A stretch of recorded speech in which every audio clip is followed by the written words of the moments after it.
Bonjour. Mais j'ai la grosse tête, surtout par rapport à mon ombre. Alors, je suis sur le point de lancer un nouveau concept. Je me suis dit que je pourrais répondre en vidéo à des questions de certains de mes abonnés. D'ailleurs, l'un d'entre eux m'a écrit pour me dire ceci. Ça date de lundi, si jamais. Salut Bibo, j'attendais tes vidéos ce week-end, mais tu n'en as pas fait. J'aurais quelques questions pour toi. Est-ce que tu as trouvé l'amour de ta vie?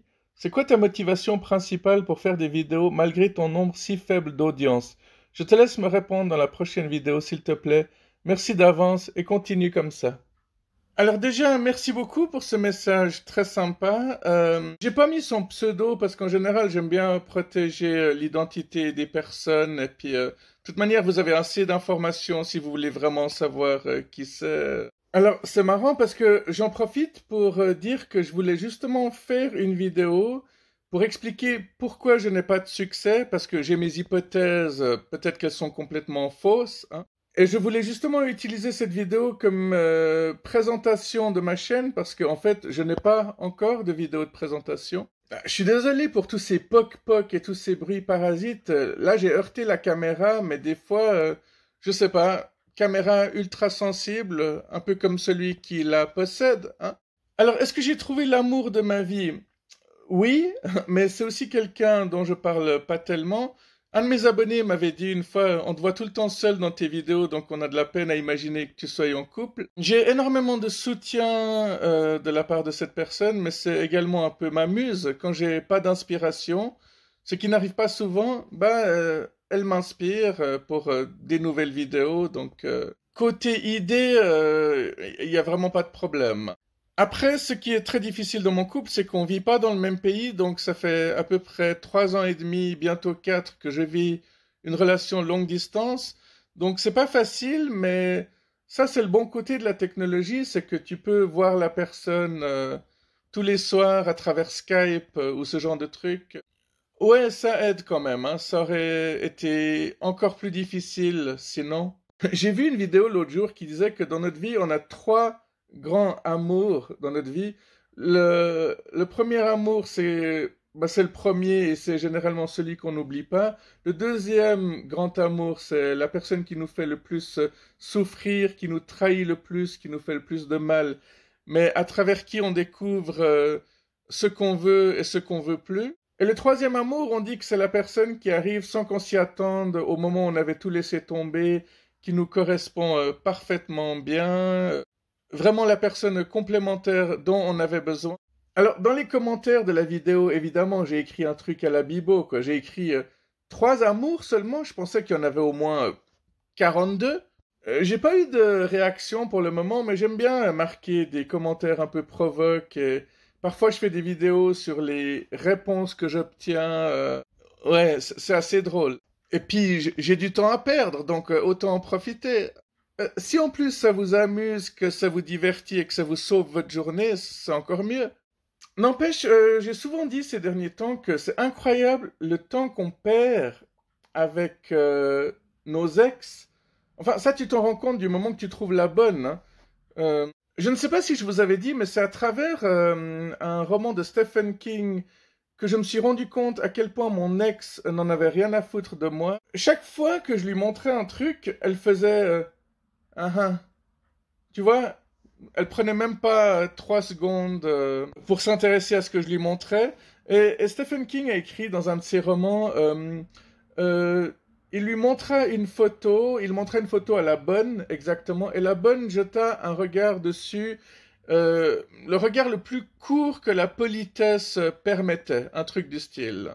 Du coup, j'avais eu le déclic, et puis tandis que ma copine actuelle, elle encourage mes vidéos, elle encourage ma musique, et puis je peux parler des heures avec elle, alors que j'avais aucune conversation avec ma dernière ex, en tout cas. Il y en a eu d'autres avant elle qui étaient beaucoup plus cool qu'elle. Non, non, je crois que la dernière, c'était vraiment la pire de toutes. Mais aujourd'hui, on s'en fout complètement et on passe à la question suivante. Qu'est-ce qui fait que je continue à faire des vidéos malgré le fait que j'ai pas de succès? Premièrement, on va dire que Je pense qu'on a tous des blessures. À peine arrivé sur Terre, on a déjà des blessures. Bon, encore plus si on croit à la réincarnation. Mais j'ai toujours senti qu'il y avait un mal-être en moi que j'ai toujours essayé de régler.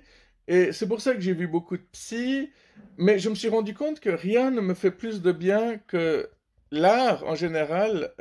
Et ma chaîne YouTube est le meilleur psy que j'ai jamais eu de toute ma vie. Et du coup, c'est devenu une sorte de jeu parce que bah, j'ai toujours été très sociable, mais là, je parle encore plus aux gens parce que je me dis, si ça se passe bien, tant mieux. Si ça se passe mal, bah, je vais en parler demain sur ma chaîne. Et en fait, ça prend des proportions assez délirantes des fois.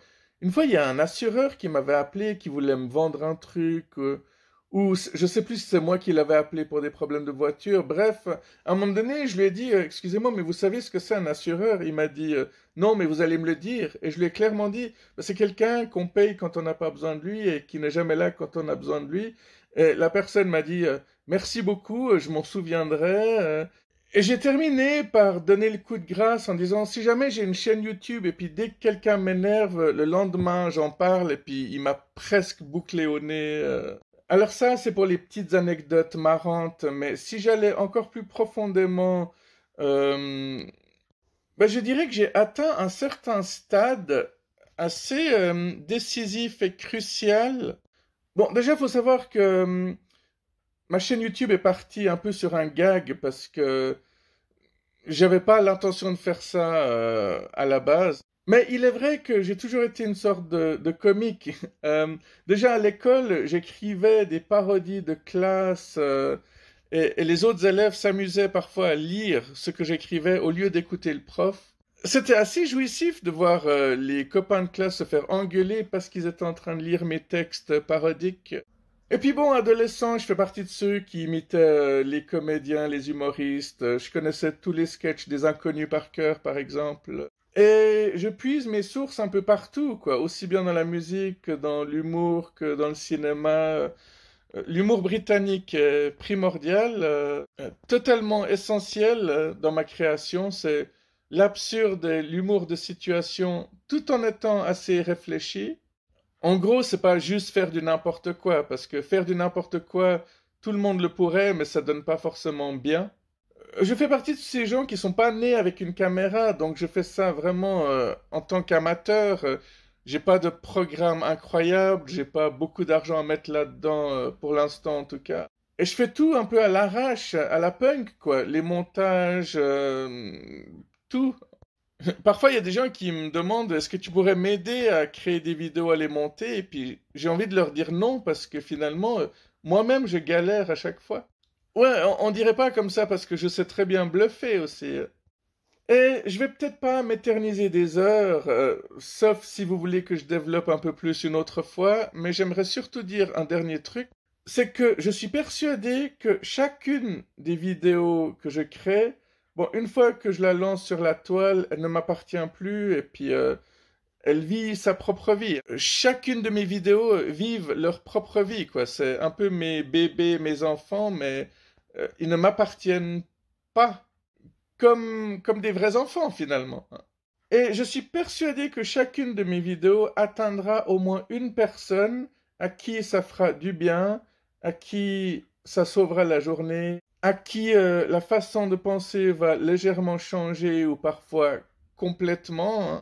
Rien ne nous empêche de tout le temps prendre des nouvelles directions dans la vie. Il suffit de rencontrer une personne qui nous dit une seule phrase et paf, notre vie repart à 180 degrés.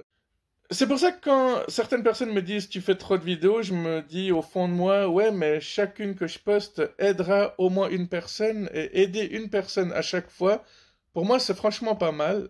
Et puis, je sais plus combien j'ai d'abonnés. Purée, quand tu tapes Bibo il y a directement Bibo le Habib qui apparaît en première position. C'est pas mal, hein, franchement. C'est le début de quelque chose de très grand. Waouh, j'en ai quand même 256 et je me dis régulièrement, bon, il y a peut-être pas la moitié qui regarde toutes mes vidéos et la moitié de la moitié ne regarde plus du tout mes vidéos, même s'ils sont toujours abonnés. Peut-être que s'ils se rendent compte qu'ils sont abonnés, ils vont se désabonner, mais c'est pas grave. Parce que, on va dire qu'il y a une soixantaine de personnes qui regardent toutes mes vidéos, soyons positifs et optimistes, Bah, si je devais rencontrer ces 60 personnes, je pourrais pas les rencontrer en une soirée. Même en une semaine, je pourrais pas accorder plus de 5 heures à chacun. Et je pense que ça me terrifierait d'avoir 60 personnes avec qui parler, qui sont tous venus pour moi. Je sens que si j'ai pas un immense succès, c'est pas pour rien, c'est juste que je suis pas prêt. Et je ne sais pas si je le serai un jour. Alors, j'adorerais devenir riche et célèbre grâce à mon écriture, mais les vidéos, c'est vrai que j'étais pas parti pour ça à la base. Je vais vous remettre mon site, mon blog dans les descriptions pour ceux qui veulent le découvrir ou y retourner. Donc voilà, je vois les choses un peu de cette manière-là. Je sais pas si j'ai bien répondu à la question ou pas. Mais en tout cas, ça me fait plaisir de faire ce genre de vidéo. J'espère que vous appréciez me suivre dans toute cette aventure.